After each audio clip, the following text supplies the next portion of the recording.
नमस्कार दोस्तों, मैं दिग्विजय सिंह आप सबका बहुत स्वागत करता हूं दिग्विजय इकोनॉमिका में। कैसे हैं आप लोग और कैसे चल रही है आपकी जीत की तैयारी। दोस्तों, हम लोग बात कर रहे हैं टैक्स की और आज मैं बात करने वाला हूं कि किस तरीके से हम डायरेक्ट और इनडायरेक्ट टैक्स के बीच अंतर स्थापित करते हैं। कैसे हम ये पता लगाते हैं कि कौन सा टैक्स डायरेक्ट है और कैसे हम ये पता लगाते हैं कि कौन सा टैक्स इनडायरेक्ट है। तो इस वीडियो को बिल्कुल लास्ट तक देखिएगा। इस वीडियो में मैं उन 3 विधियों की बात करूंगा जिसके आधार पे हम डायरेक्ट और इनडायरेक्ट टैक्स के बीच भेद स्थापित करते हैं। लेकिन जो सबसे इंपॉर्टेंट थ्योरी है जेएस मिल की, impact, incidence and tax shifting, मतलब कराघात, करापात और कर विवर्तन, इसी वीडियो में आप लोग समझेंगे। तो पूरे तन्मयता के साथ भगवान ने जो भी आपको प्रतिभा दी है, कंसंट्रेशन दिया है, उसको पूरा लगाइए और वीडियो को अंत तक देखिए। अगर दिग्विजय इकोनॉमिका को आपने सब्सक्राइब नहीं किया है तो दिग्विजय इकोनॉमिका को सब्सक्राइब करिए ताकि यूपीएससी से related authentic crystal clear concept और करेंट इकोनॉमी को आप सीख सके। तो दोस्तों, इसके पहले वाले वीडियो में मैंने ये बताया था कि टैक्स क्या है और मैंने ये भी बताया था कि टैक्स डायरेक्ट और इनडायरेक्ट होते हैं। आज यहां पे ये हमको अंतर स्थापित करना है कि किस मेथड से, कौन सा क्राइटेरिया है जिसके आधार पे हम कुछ कर को डायरेक्ट कहते हैं और कुछ करों को इनडायरेक्ट कहते हैं। आप देखेंगे यूपीएससी के प्रीलिम्स एग्जाम में कई बार ये प्रश्न पूछा जाता है कि कौन सा टैक्स डायरेक्ट है और कौन सा टैक्स इनडायरेक्ट है। तो इस कॉन्सेप्चुअल क्लियरिटी को करने के लिए हम यहां पे कुछ मानक की, कुछ स्टैंडर्ड की बात करेंगे, कुछ कसौटियों की बात करेंगे जिसके आधार पे हम डायरेक्ट और इनडायरेक्ट टैक्स में अंतर स्थापित करते हैं। सबसे पहले मैं एक सामान्य क्राइटेरिया की बात करूंगा। टैक्स देखिए कभी भी किसी व्यक्ति या संस्था पे नहीं लगाई जाती है। टैक्स हमेशा लगाया जाता है एक टैक्स बेस के ऊपर। अगर कोई व्यक्ति, संस्था या ऑर्गेनाइजेशन उस बेस से संबंधित होगा तो वो टैक्स पे करेगा। अगर कोई व्यक्ति या संस्था उस क्राइटेरिया से या उस बेस से संबंधित नहीं है तो टैक्स नहीं देगा। देखिए, मैं छोटी सी बात कर रहा हूं। आप बैंक में जाइएगा, एक बैंक क्लर्क जो पुराना है वो बहुत ज्यादा टैक्स दे रहा होगा। एक नया बैंक क्लर्क जो आया है हो सके वो टैक्स न दे रहा हो, उसकी इनकम उतनी ना हो कि जिसके आधार पर उसके ऊपर टैक्स लगाया जाए। तो दोस्तों, इंपॉर्टेंट ये है कि बेस से आप संबंधित है कि नहीं। किसी पद के आधार पे, व्यक्ति या संस्था के आधार पर टैक्स नहीं लगाया जाता है। टैक्स हमेशा एक बेस पे लगाया जाता है। तो मैंने आपसे ये चर्चा की कि जो टैक्स है वो इंपोज किया जाएगा हमेशा एक बेस के ऊपर। टैक्स का एक बेस होता है। अगर टैक्स का बेस इनकम हो या फिर टैक्स का जो है वेल्थ हो, अगर टैक्स का बेस इनकम या फिर वेल्थ हो तो ये जो टैक्स कहलाते हैं वो होते हैं डायरेक्ट टैक्स, वो होते हैं प्रत्यक्ष कर। वो कौन से कर होते हैं दोस्तों? प्रत्यक्ष कर।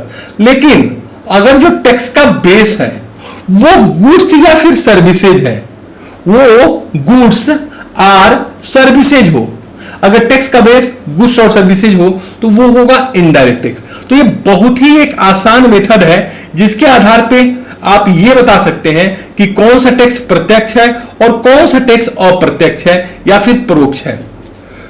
उदाहरण से समझिए, मान लीजिए कि गवर्नमेंट ने जो टैक्स लगाया है वो आपके इनकम के ऊपर लगाया है। आप आईएएस ऑफिसर बनते हैं और आपको 15 लाख रुपए एनुअल सैलरी मिलती है और गवर्नमेंट उस पर टैक्स लगाती है। अब देखिए, ये डायरेक्ट है कि इनडायरेक्ट है, इसको आपको पहचानना है। सीधी सी बात है, टैक्स जो गवर्नमेंट ने लगाया है वो आपके इनकम को बेस बना के लगाया है कि आपकी सैलरी 15 लाख रुपए इस ईयर में, तो इसलिए टैक्स होगा डायरेक्ट।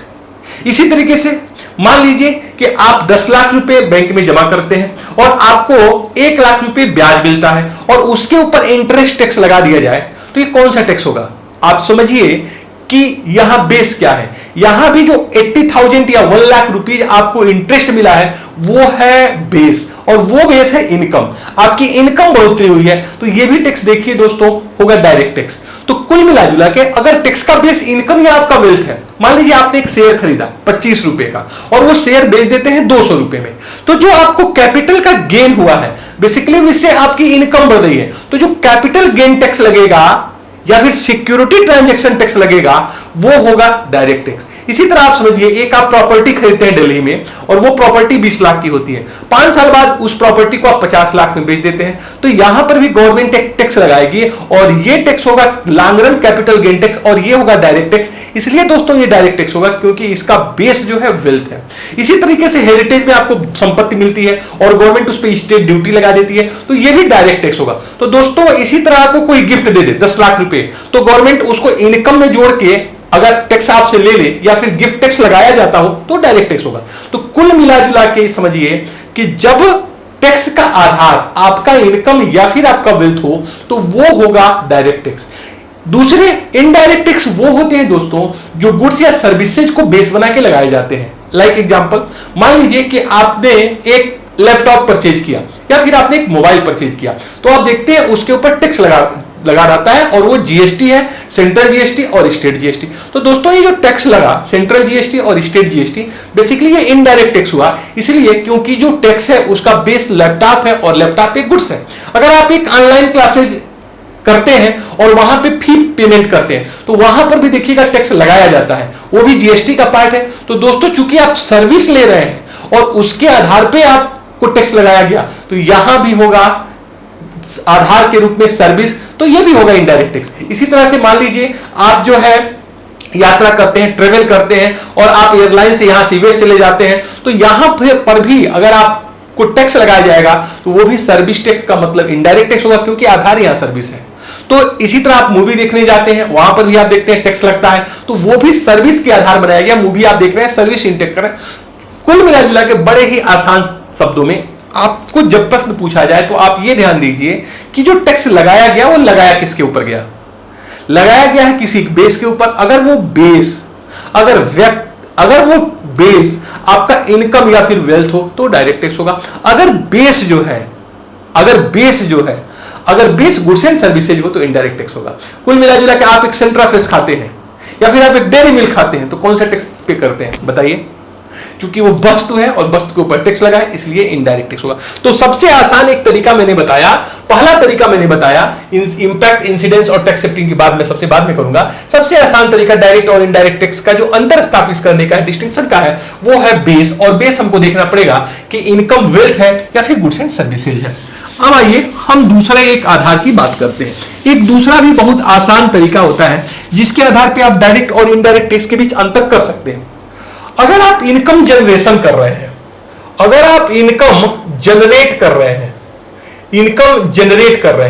मतलब अगर आप अपने आय को बढ़ा रहे हैं, आय सृजन कर रहे हैं, तो जो आय सृजन या आय को कमाने के ऊपर जो टैक्स लगेगा दोस्तों वो अमूमन डायरेक्ट टैक्स होता है, वो होता है डायरेक्ट टैक्स।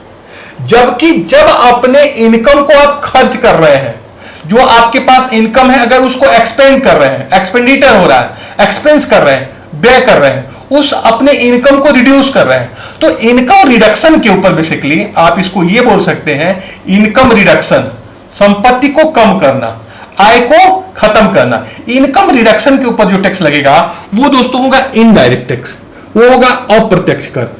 तो एक बहुत ही आसान तरीका मैंने आपको बताया, ये दूसरा बेस है डायरेक्ट और इनडायरेक्ट टैक्स के बीच अंतर स्थापित करने का, कि अगर हम इनकम को जनरेट कर रहे हैं, आय को सृजित कर रहे हैं, तो आय सृजन के ऊपर जो टैक्स लगता है वो प्रत्यक्ष कर होता है, डायरेक्ट टैक्स होता है। लाइक एग्जांपल, गवर्नमेंट आपको सैलरी दे रही है और उस सैलरी के ऊपर आप टैक्स लगा रहे हैं, तो ये जो टैक्स होगा ये होगा direct tax, income tax.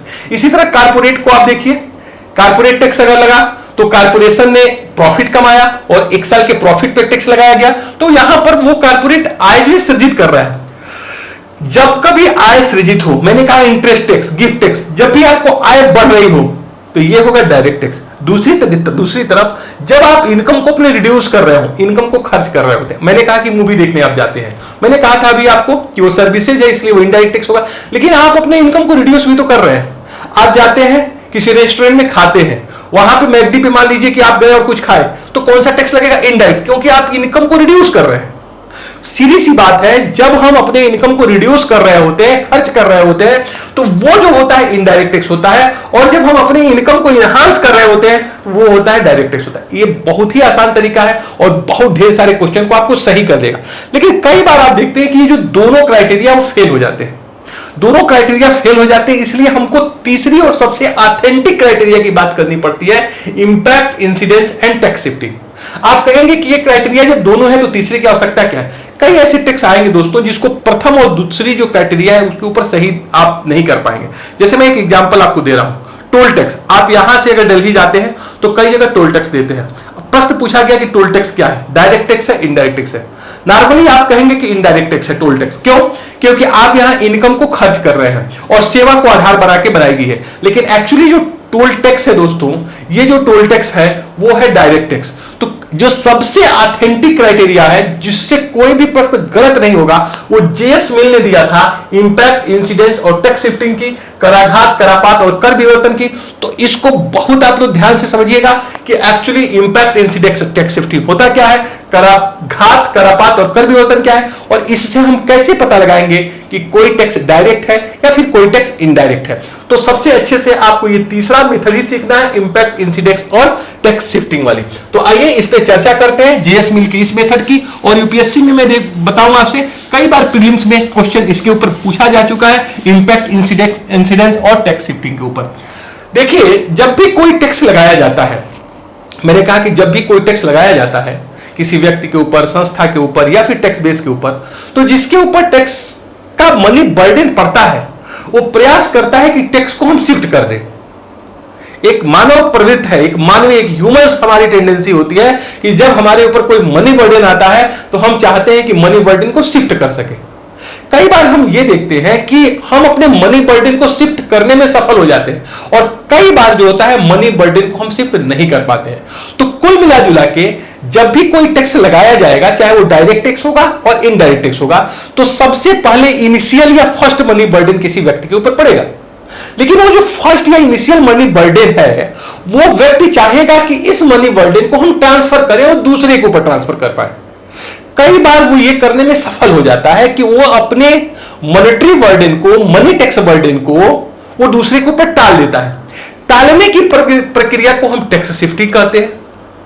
Impact का मतलब होता है फर्स्ट मनी बर्डन या initial money burden of tax. बहुत ध्यान से समझिएगा, इंपैक्ट का क्या मतलब है। यहां पे इंपैक्ट का मतलब मैंने कहा कराघात। कराघात का मतलब है दोस्तों, लिख लीजिए जरा, first, FIRST, first or initial money burden, initial money burden of tax, money burden of tax मतलब कर का पहला भार, कर का पहला मौद्रिक भार, कर का पहला मौद्रिक भार इंपैक्ट कहलाता है। जबकि जो इंसिडेंस होता है, इंसिडेंस, करापात, ये होता है final or last money burden of tax, money burden of tax, कर का अंतिम मौद्रिक भार, कर का अंतिम मौद्रिक भार, मौद्रिक भार, कर का प्रथम पहला मौद्रिक भार और कर का अंतिम। बस इसी फार्मूले को आप तैयार रखिए। देखिए, सीधा सा एक एग्जांपल से मैं आपको समझा देता हूं कि टैक्स में इंपैक्ट, इंसिडेंस और टैक्स शिफ्टिंग क्या है और कैसे हम इस तरीके से बता पाते हैं कि कौन सा टैक्स डायरेक्ट है और कौन सा टैक्स इनडायरेक्ट है।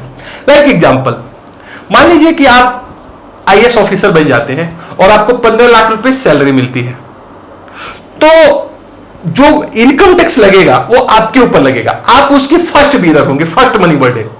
टैक्स देना है आपको 2 लाख रुपए और किसको देना है? आपको देना है। तो गवर्नमेंट ने जो टैक्स लगाया वो आपके ऊपर लगाया, फर्स्ट मनी बर्डन। अब आप चाहते हैं कि इस मनी बर्डन को हम शिफ्ट करें और इसमें प्रयास भी करते हैं कि मैं इसको मैं ना दूं, 2 लाख रुपए कोई दूसरा दे दे। आप घंटे में जाते हैं, आपका बड़े बाबू आता है और आप बड़े बाबू से कहते हैं कि मुझे 2 लाख रुपए इनकम टैक्स देना है, कैसे जमा करूं? वो बता देता है कि इनकम टैक्स से भर दीजिए। आप कहते हैं आप ही भर दीजिए। क्या वो आपके टैक्स को भर देगा? आप बताइए, क्या आप उससे भरवा सकते हैं? आप जो है अपने क्लर्क को बुलाइए, आप अपने जो है चपरासी को, प्यून को बुलाइए और उससे बताइए कि आप मेरा टैक्स भर दो। आप अपने पापा से कहिए कि मेरा टैक्स भर दीजिए, वो बोलेंगे आज तक पढ़ाया लिखा है, IAS बना, वो आपका टैक्स भरे। आप अपनी पत्नी से कहिए मेरा टैक्स भर दो, वो बोली तलाक दे दो। तलाक ले लेंगे, टैक्स नहीं भरेंगे। आप टैक्स अगर आपके ऊपर लगा है तो आपको ही टैक्स पे करना है, आप टैक्स को शिफ्ट नहीं कर पाएंगे। इसका मतलब फर्स्ट मनी बर्डन भी डायरेक्ट टैक्स में आप देख रहे हैं, इनकम टैक्स में आप ही के ऊपर है, और लास्ट मनी बर्डन जो है इंपैक्ट है वो भी आपके ऊपर है, और there is no process of tax shifting, और यहां टैक्स शिफ्टिंग हो ही नहीं पा रही। It mean to say indirect tax impact incidence related to same person and there is no tax shifting process. जो डायरेक्ट कर टैक्स होते हैं, डायरेक्ट टैक्स, उसमें जो डायरेक्ट टैक्स में इंपैक्ट और इंसिडेंस जो हो वो एक ही व्यक्ति के ऊपर पड़ता है, सेम पर्सन के ऊपर पड़ता है, और सेम पर्सन के ऊपर पड़ता है, और साथ ही नो टैक्स शिफ्टिंग, वो किसी के ऊपर टैक्स को शिफ्ट नहीं कर पाएगा। लाइक एग्जांपल, दूसरा एग्जांपल आप लीजिए। मान लीजिए कि मुझे गिफ्ट मिला, मुझे 4 लाख रुपए गिफ्ट मिल गया। अगर 4 लाख रुपए मुझे गिफ्ट मिल गया और मुझे टैक्स देना है तो मुझे ही देना है। फर्स्ट मनी बर्डन भी मैं, लास्ट मनी बर्डन भी मुझे, मैं किसी को ऊपर शिफ्ट नहीं कर पा रहा हूं। अगर मुझे मान लीजिए कि मैंने 1 करोड़ रुपया बैंक में एफडी कर दिया और मुझे 10 लाख रुपए ब्याज मिल गए, तो यहां पे जो ब्याज के ऊपर टैक्स लगेगा ना, फर्स्ट मनी बर्डन भी मैं, लास्ट मनी बर्डन भी मैं टैक्स को शिफ्ट नहीं कर पाया। तो डायरेक्ट टैक्स ऐसे टैक्स होते हैं दोस्तों जिसमें इंपैक्ट इंसिडेंस एक ही व्यक्ति के ऊपर पड़ता है और वो टैक्स शिफ्ट नहीं कर पाता है। इसके उलट इनडायरेक्ट टैक्स दोस्तों वो टैक्स होते हैं जिसमें इनडायरेक्ट टैक्स वो ऐसा टैक्स होता है जिसमें इंपैक्ट और इंसिडेंट डिफरेंट पर्सन के ऊपर पड़ता है। एक्स के ऊपर क्या पड़ेगा? इंपैक्ट पड़ेगा, इंपैक्ट के ऊपर, और जेड पर्सन जो कोई दूसरा पर्सन है, जो जेड पर्सन है, जो जेड पर्सन है, इसके ऊपर जो है इसका इंसिडेंस पड़ेगा। इसका मतलब कि फर्स्ट मनी बर्डन एक्स के ऊपर पड़ा और लास्ट मनी बर्डन जेड के ऊपर, इसका मतलब वो टैक्स को शिफ्ट कर दिया। इनडायरेक्ट टैक्स में क्या होता है? इंपैक्ट इंसिडेंस दूसरे व्यक्तियों से संबंधित है और इसमें टैक्स जो शिफ्टिंग की प्रोसेस होगी। लाइक एग्जांपल, मान लीजिए कि गवर्नमेंट ने टाटा टी के ऊपर टैक्स बढ़ा दिया, तो टाटा टी के ऊपर जब टैक्स बढ़ गया, मान लीजिए कि वो 300 रुपए केजी चाय था, अब उस पर 50 रुपए टैक्स बढ़ गए, 350 रुपया हो गया। तो क्या करेगा टाटा टी का प्रोड्यूसर? उसके एमआरपी में 50 रुपीज ऐड कर लेगा, और जब वो होलसेलर को सेल करेगा तो 50 रुपीज ज्यादा में सेल करेगा। अब होलसेलर पूछेगा कि भाई पहले तो मैं इसको सस्ते में लेता था 50 रुपए, अब आप 50 रुपए महंगे दे रहे हैं, तो वो बोल देगा कि हाँ प्राइसेस बढ़ गई है। इसका मतलब आप देखिए, टाटा टी के ऊपर लगा, प्रोड्यूसर के ऊपर टैक्स लगा, लेकिन उसने होलसेलर के ऊपर शिफ्ट किया। अब क्या हुआ? होलसेलर ने जब इस टाटा टी को रिटेलर को दिया तो जिस रेट पे पहले देता था उससे 50 रुपए महंगा दिया। अब रिटेलर पूछता है आपसे कि आप जो है पहले तो 50 रुपए सस्ता देते थे, तो बोलेगा 50 रुपए महंगा हो गया। इसका मतलब अब प्रोड्यूसर ने होलसेलर के ऊपर टैक्स को शिफ्ट किया, होलसेलर ने रिटेलर के ऊपर टैक्स को शिफ्ट कर दिया, और अंततः फूफा जी आ गए हैं और मम्मी कहती है कि अमित दौड़ के जाओ और बगल वाली दुकान से चाय लेके आओ। पहले आप 300 रुपए की टाटा टी परचेज करते थे, अब आप जाते हैं तो बोलता है 350 की हो गई है। अब आपके सामने क्या विकल्प है? आप 350 रुपए पे करिए और टाटा टी लेके आइए, या फिर नहीं पे करिए और घर पे आगे थप्पड़ खाइए। कौन सा विकल्प आप चयन करते हैं? आप चीजों को परचेज करते हैं। कुल मिलाकर दोस्तों देखिए, जो फर्स्ट मनी बर्डन था वो टाटा के प्रोड्यूसर के ऊपर रहा, टाटा टी के प्रोड्यूसर के ऊपर। टाटा टी के प्रोड्यूसर ने उस टैक्स को शिफ्ट कर दिया होलसेलर के ऊपर, होलसेलर ने उस टैक्स को शिफ्ट किया रिटेलर के ऊपर, और रिटेलर ने अंततः शिफ्ट किया कंज्यूमर के ऊपर। इसका मतलब जो टैक्स का इंपैक्ट है वो एक्स के ऊपर पड़ा, और टैक्स का जो लास्ट बियरर है वो जेड है। तो कुल मिला जुला के इनडायरेक्ट टैक्स में इंपैक्ट किसी दूसरे व्यक्ति के ऊपर पड़ता है, इंसिडेंस किसी तीसरे व्यक्ति के ऊपर पड़ता है, और बीच में जो प्रक्रिया है टैक्स शिफ्टिंग की होती रहती है। तो सबसे जो ऑथेंटिक मेजरमेंट है टैक्स का दोस्तों, वो हमारा जो सबसे ऑथेंटिक मेजरमेंट है टैक्स का, वो है इंपैक्ट इंसिडेंस और टैक्स शिफ्टिंग का। ये जेएस मिल ने दिया था। इसमें प्रत्येक टैक्स को, चाहे वो डायरेक्ट हो चाहे वो इनडायरेक्ट टैक्स हो, कोई भी टैक्स हो, अगर इस क्राइटेरिया को आप फॉलो करेंगे तो आपके प्रश्न कभी गलत होंगे नहीं। बिल्कुल आसान शब्द में अगर आपको समझना है, टेक्निकली आप इसे नहीं समझना चाहें तो बस आप इतना समझिए कि डायरेक्ट टैक्स जिसके ऊपर लगाया जाता है टैक्स वही पे करता है। टेक्निकली जो प्री में क्वेश्चन पूछा गया है, इंपैक्ट और इंसिडेंस सेम पर्सन के ऊपर होगा और टैक्स शिफ्टिंग की प्रोसेस नहीं होगी। इनडायरेक्ट टैक्स में, अप्रत्यक्ष कर में, एक व्यक्ति के ऊपर टैक्स लगाया जाएगा और कोई दूसरा व्यक्ति टैक्स पे कर सकता है।